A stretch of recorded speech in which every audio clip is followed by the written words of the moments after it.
Hey friends, and welcome to another episode of At Home with Eastbrook Homes. My name is Eric Hultgren, and on this episode, we are talking family traditions, home for the holidays, and all of that stuff with Vince and Nicole Villegas. And they're going to show us their amazing house and what it looks like for the holidays. And we'll talk about how we can get through this season with a little bit of joy. I hope you enjoyed this episode of At Home with Eastbrook Homes.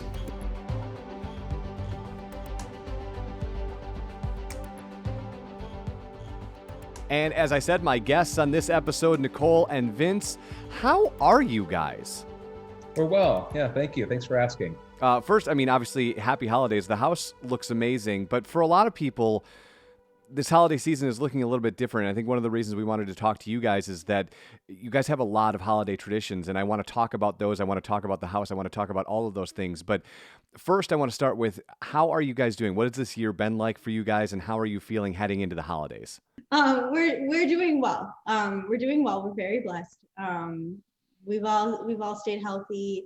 We have 4 children, so we've had enough to keep ourselves company this year. So we've just and we are in real estate. So being in real estate, we've always had sort of a work from home sort of presence, and our kids are used to us taking phone calls in the car and having to be quiet when somebody calls at night or on the weekend. So we've just increased that, I guess. Yeah, it's been crazy, right? And no, that life has changed. You know, we now both work from home, which that always wasn't the full-time scenario. You know, we would work from home from time to time, but now we're both full-time working from home. And our kids are, of course, homeschooling at the moment, or virtual learning, or remote learning, if you will. So, we're all just tweaking and adjusting and doing the best we can. Like I said, we want to talk about the traditions, and you guys, you have a lot of them. So can you start talking about what those holiday traditions are? I mean, obviously, people who are watching this video at least can see that you guys are decked for the holidays, but let's talk about those traditions. Right. Yeah. So I think one of the coolest traditions that we picked up when I was younger from actually my father was he's always been a big fan of The Christmas Story. It's always been one of his favorite movies. And so when I was a kid growing up, we used to always have Chinese food on Christmas Eve, and then we'd go home and The Christmas Story was on TV, and it was always on from that point until we went to bed and woke up the next morning as we're opening up presents. It was on all Christmas Day, and we've continued that tradition with our kids as well. So that's been something that's been kind of fun and exciting, and something that we've been able to help bring into our family. And then also our Christmas stockings on our mantle. Those are some of our family heirlooms that have been passed down from generation to generation. For instance, mine was my great-great-grandfather's Christmas stocking. And then all the other stockings have been handmade by either my grandmother, my kid's great-grandmother, or my mom, my kid's grandmother. So, guys, I think one of the things that parents specifically might be struggling with this year is kind of capturing the magic, right? Because everybody's on top of each other 24/7, 365. You're trying to make sure that magic is happening in the house. And I can't help but notice that it does look very magical behind you. And so I want to talk about, do you guys go into each year with a theme? Does the tree tend to look the same year in and year out, or does it change based on the palette you're going for? Like what is happening behind us right now? There's definitely similarities from year to year. Our kids are starting to get older, so they're starting to get to the age where they're like, oh, I remember this and I remember this, and pull it out. So our tree does kind of tend to have some similarities, but we change it up just a little bit. So I would describe them maybe as cousins. Well, I'm laughing because if you come to my house, it's literally it's a tree. The tree looks beautiful, but we just sort of like vomit lights and ornaments on it. And you guys have it. It's very designed and looks gorgeous. And so I was just wondering kind of what goes into making sure the tree looks like that. I mean, that's clearly one of the most beautiful trees I've seen this year. And so I'm wondering kind of how much work goes into the thing that's behind us right now. Well, there's a lot of work. There's a lot of work, and just prepping the house too. And some justifying acrobatics. Yeah. And we did have a helping hand this year as well. And so Nicole and I, we love Christmas and we love decorating for Christmas.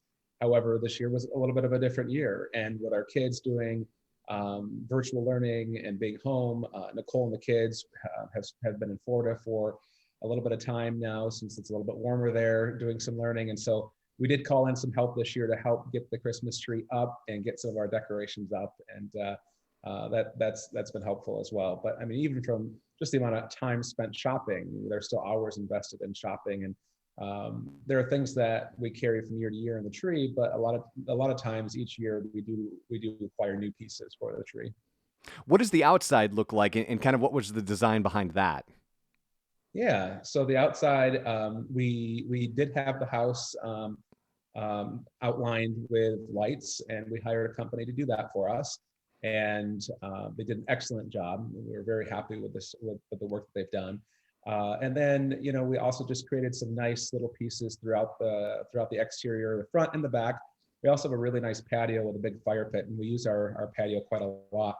And so, we've got various pots around our property that have been completely decorated, and they look great. And we've got a wonderful little kind of seating vignette in the front porch, which looks really nice. And overall, it's a great space. And we use the front, we use the back, we use everything. And so we're happy with how it turned out. That's awesome. And one of the things I've been exploring on this podcast is that use of space, right? Because a lot of people went into this year using their home in 2019 in a very different way than they're using it in 2020. And they might see things that they don't like, or find areas of the house that they didn't know they loved. So it's fun to hear you guys kind of talk about how you're using that space differently, as this has been a very different year, which leads me to this question. We've been home for now 11 months, but I'm wondering to you guys, what does home for the holidays mean to you? And what sort of lessons can you pass on to people who are watching this about enjoying this time of year and finding some joy when you might have had a year that maybe isn't that joy-filled, if you take my meaning? It is hard. We have very demanding jobs, and there are 4 of them, and they have their own, their own things they're doing with school and activities. I think the most important thing is it doesn't have to be big. It doesn't have to be expensive. It doesn't have to be complicated. It can be as simple as making cookies. But if you guys are together and you're 100% focused on each other and on that moment, that's going to become a memory, and that will stick with you. So make time